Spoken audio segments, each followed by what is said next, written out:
Hi, I'm Pastor Kurt, and this is your 5-minute Bible study. Today, we're going to be looking at 2 Samuel chapters 13 through 19.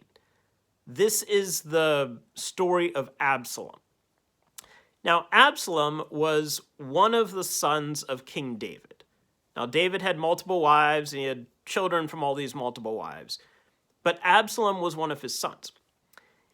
In this opening chapter, we hear about Absalom because he comes to the defense of his sister Tamar. That's because Tamar was raped by her half-brother Amnon. So Tamar and Absalom are brother-sister. They have a half-brother, Amnon. So David is the father of all of them, but they have different mothers. Absalom is so upset with what Amnon has done to his sister that he seeks out Amnon in order to kill him, which eventually he does. Well, Absalom then realizes that now he's wanted for murder, and so he flees for his life. David is upset because Absalom has fled. Sadly, we don't hear about David's response to what happened to Tamar, or how he treated Amnon. We know that Absalom killed Amnon, but we're not sure how David responded to what happened to his daughter. Absalom sort of took matters into his own hands. David, though, is upset that Absalom is gone. Well, eventually, David's general, Joab, is able to bring Absalom back home. Well, shortly after he comes back home, Absalom tries to usurp the throne from his father David. He basically starts telling people that his father is incompetent and they need to come to him for kingly advice. And people start to do so. Absalom starts to get a following. So much so that the people who surround Absalom are calling for death threats against King David. So we've got a lot of stuff going on here, but the story's not over yet. David tells his army, like his general Joab, who had brought Absalom back home, that when they engage in battle with Absalom, who is now starting a war against his own father, David tells Joab and his army, don't hurt Absalom.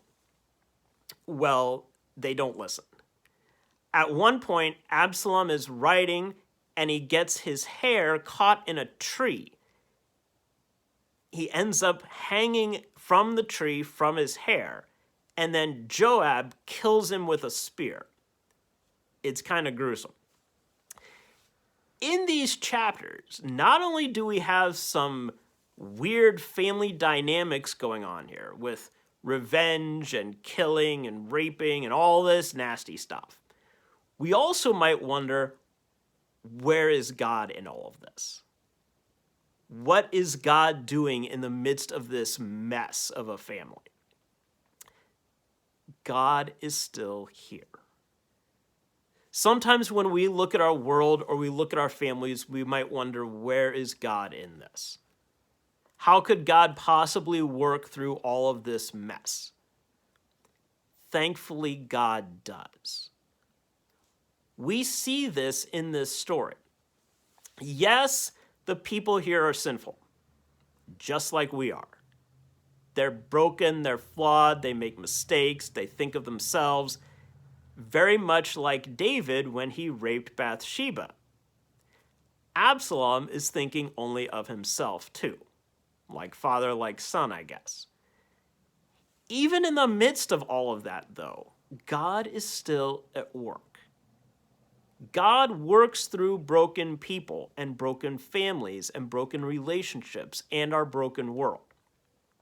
We don't always make it easy on God. God has a challenge with us broken humans, but God can still work.